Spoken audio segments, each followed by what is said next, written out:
Hi ಎಲ್ರಿಗೂ ನಮಸ್ಕಾರ. Welcome back to my channel Lakshmi Nagaraj.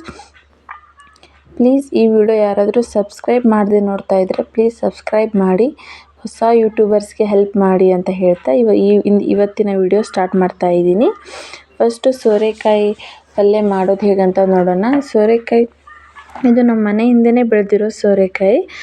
First ಚೆನ್ನಾಗಿ ಕ್ಲೀನ್ ಮಾಡ್ಕೋಬೇಕು, ಯಾಕಂದರೆ ಮನೆ ಹಿಂದೆ ಬೆಳೆದಿರೋದಲ್ವಾ, ಅದಕ್ಕೆ ಫಸ್ಟು ಚೆನ್ನಾಗಿ ಮೇಲಿಂದ ಸಿಪ್ಪೆ ಎಲ್ಲ ಕ್ಲೀನ್ ಮಾಡ್ಕೊಬೇಕು. ಸ್ವಲ್ಪ ಅದ್ರ ಮೇಲೆ ಒಂದು ಚಿಕ್ಕದಾಗಿ ವೈಟ್ ಕಲರ್ ಮುಳ್ಳಿನ ಟೈಪ್ ಇರುತ್ತೆ. ಫಸ್ಟ್ ಕ್ಲೀನಾಗಿ ಕಟ್ ಮಾಡ್ಕೋಬೇಕು.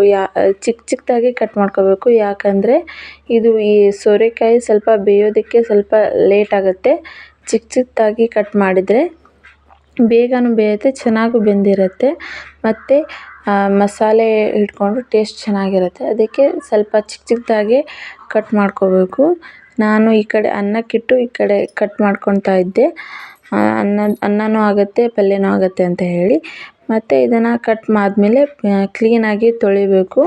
ಇದಕ್ಕೆ ಏನೇನೆಲ್ಲ ಬೇಕಂದರೆ ಟೊಮೆಟೊ ಹಣ್ಣು, ಈರುಳ್ಳಿ, ಬೆಳ್ಳುಳ್ಳಿ, ಜೀರಿಗೆ, ಅರಿಶಿನ, ಮೆಣಸಿನ್ಕಾಯಿ, ಸ್ವಲ್ಪ ಹುಣಸೆ ಹಣ್ಣು, ಕೊಬ್ಬರಿ ಇಷ್ಟಿದ್ರೆ ಸಾಕು.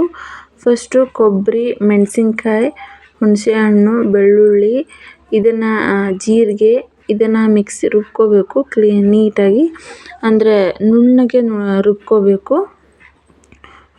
ಎಲ್ಲ ಪದಾರ್ಥನೂ ಚೆನ್ನಾಗಿ ನುಣ್ಣಗೆ ರುಬ್ಬಿ ಇಟ್ಕೊಂಡಾದಮೇಲೆ ಒಂದು ಸ್ಟವ್ ಹಚ್ಚಿ ಬಾಣಲೆ ಇಟ್ಟು ಅದಕ್ಕೆ ಎಣ್ಣೆ ಹಾಕಿ, ಎಣ್ಣೆ ಬಿಸಿ ಆದಮೇಲೆ ಸಾಸಿವೆ ಹಾಕಬೇಕು. ಸಾಸಿವೆ ಚಟಾಪಟ ಅಂತ ಸಿಡಿದಾದ್ಮೇಲೆ ಸ್ವಲ್ಪ ಈರುಳ್ಳಿ ಕಟ್ ಮಾಡಿಟ್ಟಿರೋ ಈರುಳ್ಳಿ ಹಾಕಿ, ಈರುಳ್ಳಿ ಲೈಟಾಗಿ ಗೋಲ್ಡನ್ ಕಲರ್ ಬಂದ ತಕ್ಷಣ ಟೊಮೆಟೊ ಹಣ್ಣು ಹಾಕಿ, ಸ್ವಲ್ಪ ಉಪ್ಪು ಹಾಕಿ, ಅಂದರೆ ಉಪ್ಪು ಸ್ವಲ್ಪ ಚಿಟಿಕೆಯಷ್ಟು ಅರಿಶಿನ ಹಾಕಿ ಮಿಕ್ಸ್ ಮಾಡ್ಕೊಳ್ಳಿ. ಅಂದರೆ ಈರುಳ್ಳಿ ಮತ್ತು ಟೊಮೆಟೊ ಹಣ್ಣು ಚೆನ್ನಾಗಿ ಬೇಯುತ್ತೆ, ಸಾಫ್ಟಾಗಿ ಬೆಂದಿರುತ್ತೆ.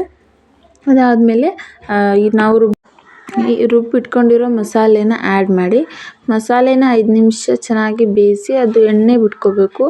ಅದಾದಮೇಲೆ ನಾವು ಸೋರೆಕಾಯಿ ಕಟ್ ಮಾಡ್ಕೊಂಡಿರ್ತೇವಲ್ಲ ಅದನ್ನು ಹಾಕಿ ಮಿಕ್ಸ್ ಮಾಡಿ ಸ್ವಲ್ಪ ನೀರು ಹಾಕಿ ಬೇಯಕ್ಕಿಡಿ. ಈ ಕಡೆ ನನ್ನ ಮಗಳು ಡ್ಯಾನ್ಸ್ ಮಾಡ್ತಾಯಿದ್ಲು, ವಿಡಿಯೋ ಮಾಡಿದ ತಕ್ಷಣ ನಿಲ್ಲಿಸ್ಬಿಟ್ಲು. ಈ ಥರ ಅದಕ್ಕೆ ಸ್ವಲ್ಪ ಸಾಂಬಾರು ಪೌಡ್ರ್ ಆ್ಯಡ್ ಮಾಡಿ, ನಾನು ಅಲ್ಲಿ ಸ್ಕಿಪ್ ಆಗಿತ್ತು ವಿಡಿಯೋ. ಅದ್ರ ಜೊತೆಗೆ ಆಮೇಲೆ ನೆಕ್ಸ್ಟು ಚಪಾತಿನೇ ಮಾಡಿಕೊಂಡೆ. ಆ ಚಪಾತಿ ಜೊತೆಗೆ ಚೆನ್ನಾಗಿರುತ್ತೆ ಅಂತ ಹೇಳಿ. ಪ್ಲೀಸ್ ಈ ವಿಡಿಯೋ ಇಷ್ಟ ಆದರೆ ಸಬ್ಸ್ಕ್ರೈಬ್ ಮಾಡಿ. Thank you so much.